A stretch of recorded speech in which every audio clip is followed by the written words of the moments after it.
నమస్తే, welcome to పురా local. ఈరోజు ఏబిఆర్ఎస్ఎం నిర్వహించిన సమావేశంలో, జాతీయ మహిళా విద్యావేత్తల సమావేశంలో ఇక్కడ మంచి ఫోటో గ్యాలరీ ఏర్పాటు చేశారు. కందుకూరి రమేష్ గారు తెలంగాణ జీవన చిత్రం అద్దం పట్టేలా ఆయన తీసిన ఫోటోలు ఇక్కడైతే ఉన్నాయి, ఇక్కడ ఫోటో గ్యాలరీలో. ఒకసారి ఆయనతో మాట్లాడించే ప్రయత్నం అయితే చేద్దాం. నమస్తే అండి. ఎలా తీయగల ఇంత అద్భుతమైన చిత్రాలు? అంటే చాలా బాగున్నాయి ఫొటోస్. అంటే మీకు ఇది ఎప్పటి నుంచి మీరు ఇవన్నీ తీస్తున్నారు మీరు ఫొటోస్? ఇవి ఈ సమావేశానికి అంటే విద్యావేత్తల సమావేశానికి గాను జగన్ గారు ఈ కోఆర్డినేటర్గా పనిచేస్తూ నాకు ఆయన సలహా ఇచ్చారు. ఏంటంటే దేశవ్యాప్తంగా ఒక 1500 మంది అకాడమిషియన్స్ వస్తున్నారని చెప్పారు. దాంతో ఈ సామాన్యమైన మహిళల చిత్రాలను నేను గత 20 సంవత్సరాల్లో తీసిన వాటిలో ఒక 100 పిక్చర్స్ తీసుకొని వచ్చాను ఇక్కడికి. సో నేను మీ ఛానల్ ఎట్లయితే మీది లోకలో నేను సామాన్యమైన గ్రామీణ స్థానిక జీవితాన్ని సెలబ్రేట్ చేస్తాను. నా గ్యాలరీ పేరు కూడా సామాన్య శాస్త్రం. సామాన్య జీవితమే ఇవాళ ఈ శతాబ్దపు ఇష్యూ. అది అంటే సామాన్య శాస్త్రం అని పెట్టుకోవడానికి కారణం ఏంటి? అంటే మీరు నిన్ను సామాన్యమైన ఫోటోలే తీస్తానని ఫిక్స్ అయిపోయారా? అవును. అంటే ఎందుకు అలా? ఎందుకు అంటే నేను జర్నలిస్ట్గా పనిచేసినాను, ఇప్పుడు ఫోటోగ్రాఫర్గా ప్రధానంగా పనిచేస్తున్నా. సెలబ్రిటీస్ ఏవైతే మనకు చూస్తున్నామో వాళ్ళ మొత్తం మీడియాలో, తర్వాత సామాజిక రంగాల్లో 10% మంది అన్ని జీవన రంగాన్ని ప్రభావితం చేస్తున్నప్పుడు 80% సహజమైనటువంటి ఈ సామాన్య జీవితాన్ని నేను ప్రధానంగా ఇతివృత్తంగా పెట్టుకున్నాను. అది చాలామంది స్నేహితులకు తెలుసు, ఇప్పుడు మన జగన్ సార్ లాంటి వారికి కూడా తెలుసు. కాబట్టి ఈ పెద్ద సమావేశానికి మహిళా విద్యావేత్తలు వస్తున్న సందర్భంగా గత 20 సంవత్సరాల్లో నేను తీసిన ఈ మహిళలు, వీళ్ళ జీవితమే శాస్త్రం. కాబట్టి శాస్త్ర సాంకేతిక గురించి మాట్లాడుతున్న సందర్భంలో వీళ్ళ జీవిత ఛాయల్ని నేను ఇక్కడ ప్రదర్శించి ఇవాళ చాలామంది యూత్, తర్వాత లెక్చరర్స్, ప్రొఫెసర్స్ చాలామంది చూసినారు. ఎలా ఉంది వాళ్ళ రెస్పాన్స్ ఇవన్నీ చూసినాక, మీ ఫొటోస్ చూసాక? అంటే మర్చిపోయిన జ్ఞాపకాలన్నీ, అంటే వాళ్ళు గతంలో ఎప్పుడో చూసినా కూడా ఇక్కడ చూసి తిరిగి మళ్ళీ మా గ్రామానికి, మా ఊరికి వెళ్ళినట్టు అనిపిస్తుందని డైరెక్టర్ స్కూల్ ఎడ్యుకేషన్ దేవసేన గారు కూడా ఇవి చూసి చాలా ఆశ్చర్యపోయారు, చాలా అభినందించారు. ఇది సో మీ ఛానల్ మీరు నేను ఇంతకుముందు మాట్లాడుతున్నట్టు ఏంటంటే సామాన్య జీవితము, స్థానిక జీవితము, లోకల్ని నేను సెలబ్రేట్ చేస్తాను అనమాట. ఇప్పుడు ఇలాంటి సమావేశాలు నిర్వహిస్తుంటారు కదా, అంటే ప్రతి రాష్ట్రంలో, అలాగే తెలంగాణ రాష్ట్రంలో, వివిధ రాష్ట్రాలలో కార్పొరేట్ సంస్థల నుంచి అయినా, గవర్నమెంట్ నుంచి అయినా ఏమైనా ప్రోత్సాహం ఉంటుందా మీకు? మరి అంటే నేను చేస్తున్న పని అది పెద్ద ఏది కార్పొరేట్ వ్యవస్థల్ని కానీ ప్రభుత్వాలను కానీ పెద్దగా ఆకర్షించదు. ఎందుకంటే వాళ్ళు రాజకీయ కోణంలో చేసే పనులు, వ్యాపార కోణంలో చేసే పనులకు మించిన పని నేను చేస్తున్నందువల్ల నాకు ఆత్మీయులు కొందరు ఉంటారు. అంటే ఈ బొమ్మ చూసిన వాళ్ళు, ఈ బొమ్మ ప్రయాణాన్ని గమనించిన వాళ్ళు నన్ను అభినందిస్తారు, వాళ్ళ సమావేశాలకు ఆహ్వానిస్తారు. ఇవాళ ఎట్లయితే ఈ సమావేశం జరిగిందో అట్లా నన్ను వాలంటీర్గా పిలుస్తారు. వాళ్ళే ఎంతో కొంత నాకు సహకరిస్తారనమాట. ప్రధానంగా పీపుల్స్ ఫోటోగ్రాఫర్ని, పీపుల్తోనే నాకు వెన్నుదన్నుగా ఉంటున్నారనమాట. చివరిగా ఒక ప్రశ్న, ఇక్కడ మీ ఫోటో గ్యాలరీ ఏర్పాటు చేసుకోవడం ఎలా అనిపించింది మీకు? చాలా సంతోషం. ఎందుకంటే ఇక్కడ యూత్తో నేను కనెక్ట్ అయినాను, లెక్చరర్స్తో కనెక్ట్ అయినాను, ప్రొఫెసర్స్తో కనెక్ట్ అయినాను. నా విజిటింగ్ కార్డు చాలామంది అడిగి తీసుకున్నారు. కాబట్టి వీళ్ళంతా కూడా నాకు ఆల్రెడీ మణికొండలో ఈ సామాన్య శాస్త్రం పేరుతో గ్యాలరీ కూడా ఉంది. అక్కడ నిరంతరం ప్రదర్శనలు జరుగుతాయి. కాబట్టి మళ్ళీ తిరిగి వీళ్ళని కలుసుకునే అవకాశం కూడా నాకు లభించింది. సామాన్య శాస్త్రం యొక్క ఫోటో గ్యాలరీలో ఉన్న ఫోటోలు చూసాక మీకు ఎలా అనిపిస్తుంది? అంటే ఇంతకుముందు మాటలు అన్నారు, అంటే వారు ఒక లైఫ్ డెడికేట్ చేసి సామాన్యమైన, అంటే బేసికల్గా ఇంతకుముందు చెప్పారు వారి మాటల్లో 10% హీరోయిన్లు వాళ్ళను, లేదంటే హైఫై వాళ్ళను, డబ్బున్న వాళ్ళను 10% వాళ్ళే ఉంటారు. 90% ఉన్నటువంటి సామాన్యులు ఎవరైతే ఉన్నారో వాళ్ళ ఫోటోలు తీసి వాళ్ళ పేరు మీదే సామాన్య శాస్త్రం అని పేరు పెట్టారు.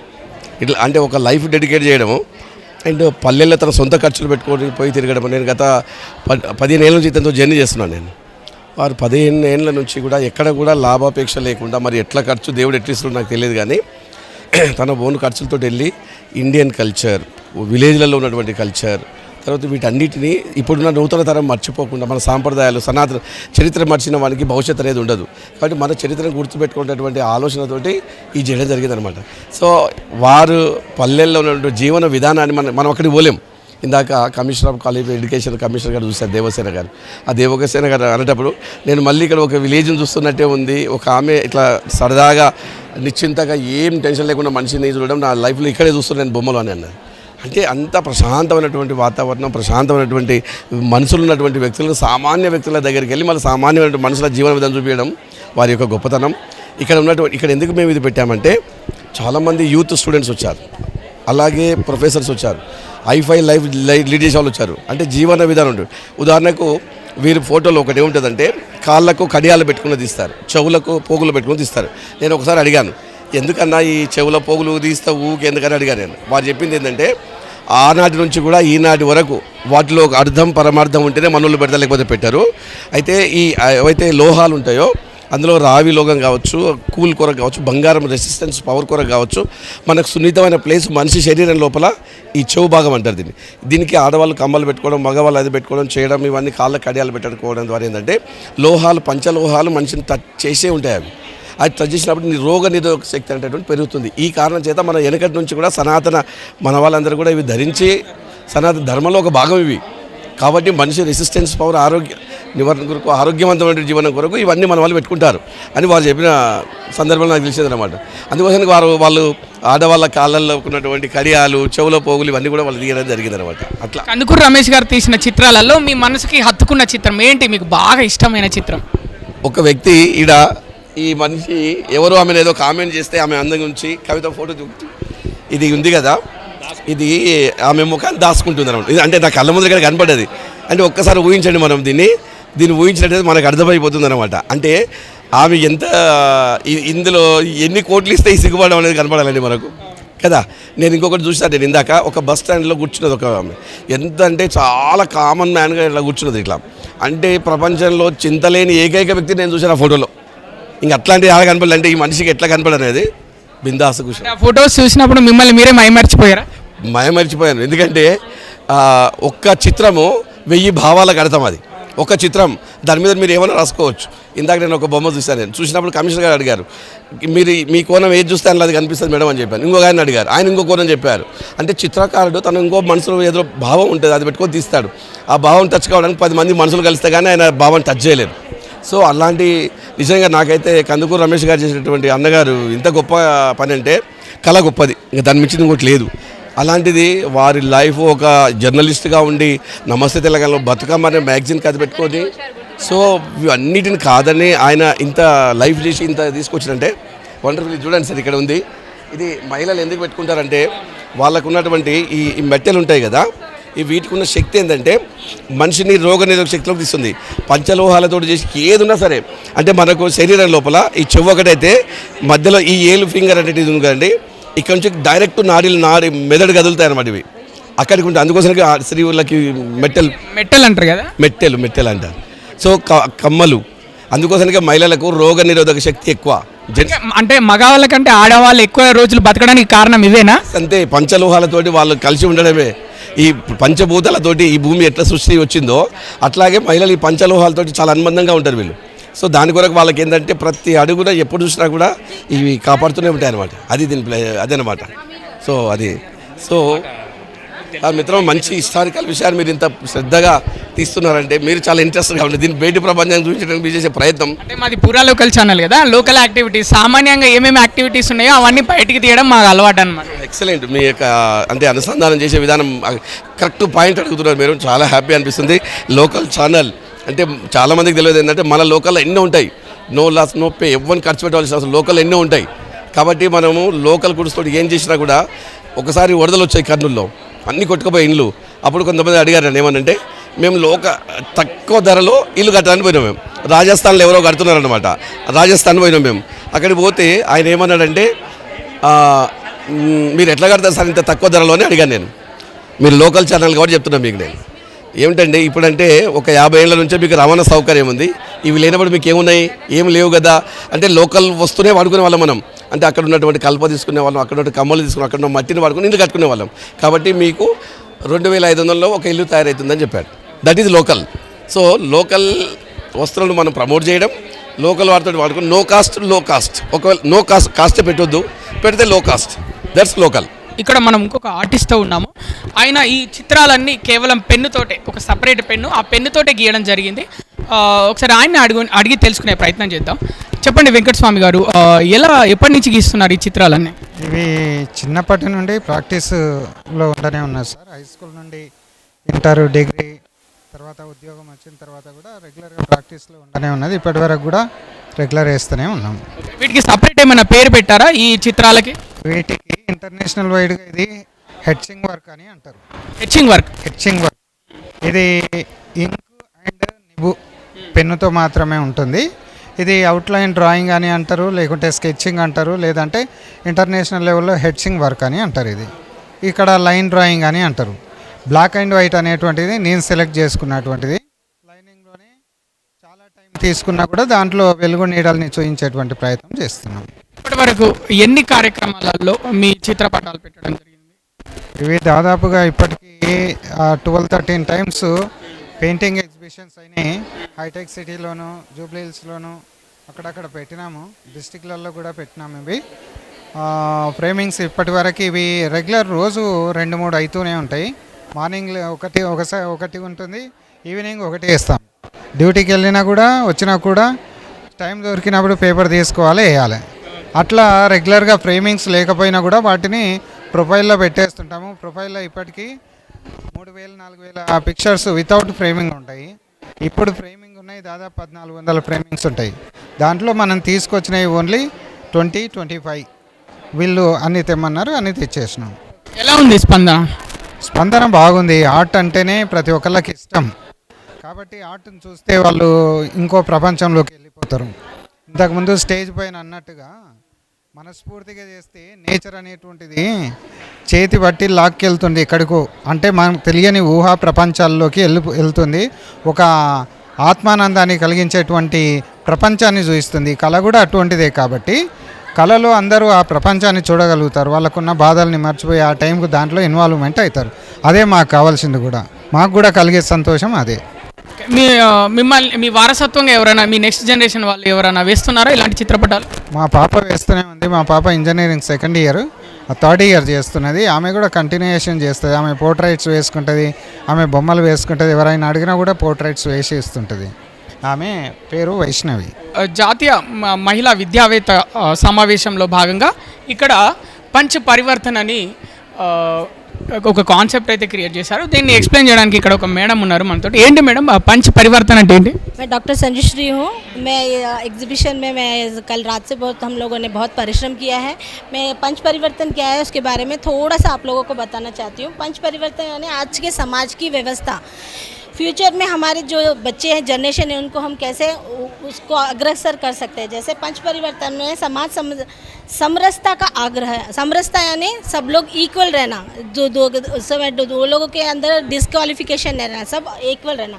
पर्यावरण अनुकूल यानी पर्यावरण भी सबका बराबर एक जैसा ही रहना। दूसरा क्या है, बढ़ावा कुटुंब प्रबोधन। पहले क्या यूनिटरी फैमिली एक कटा हो रहा है, लेकिन कुटुंब रहना, कुटुंब क्या है, सब मिलके रहना बोल के ये एक रहना। दूसरा क्या है, सामाजिक समरसता, सब लोग समाज में एक जैसे रहना। दूसरा स्वदेश मूवमेंट यानी सब लोग क्या है, हमारा देश छोड़ के दूसरे देशों में जाके काम करना पसंद करते हैं। अपने देश में पढ़ लिख कर दूसरे देशों में जाते हैं, लेकिन हमें हमारे देश में क्या करना है, हमारे देश की जो संस्कृति है उसकी बागडोर को बढ़ाकर हमें आगे बढ़ना है। दूसरा क्या है, नागरिक कर्तव्य।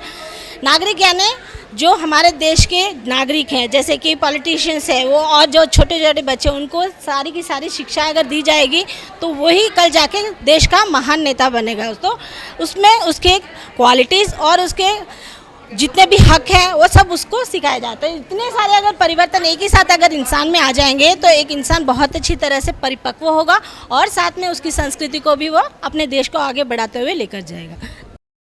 ప్రస్తుతం మనం డాక్టర్ కరుణాకరన్తో ఉన్నాము, అసిస్టెంట్ ప్రొఫెసర్ ఆఫ్ బాటనీ. జాతీయ మహిళా విద్యావేత్తల సమావేశానికి మీరు హాజరవడం ఎలా అనిపించింది మీకు?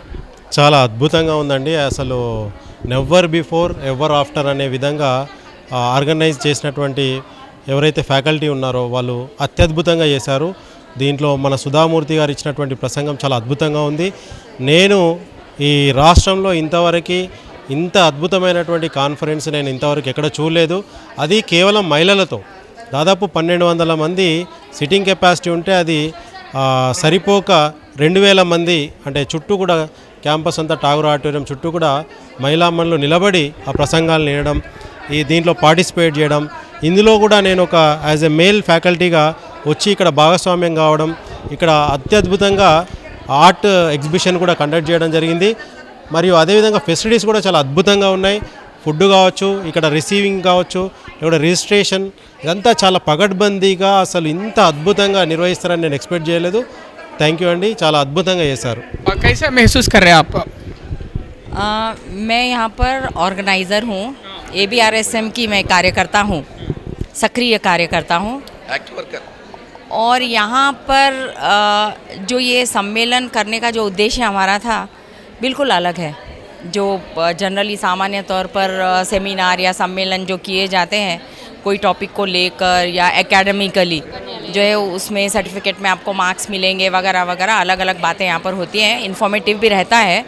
लेकिन हम लोगों का मकसद और बहुत कुछ है यहाँ पर कि यह सम्मेलन करने के लिए सबसे पहले तो हमें था कि हमारे जो व्यावसायिक जो हमारी बंधिनियाँ हैं, अर्थात जो स्कूल टीचर्स से लेकर हायर एजुकेशन तक, उच्च शिक्षा तक जो प्राध्यापन का कार्य कराते हैं, इनको एक साथ यहाँ पर इस मंच पर ले आना। इस मंच पर एक साथ ले आने का सबसे बड़ा मकसद यह है कि हमें पता चले कि हमारा उत्तरदायित्व क्या है।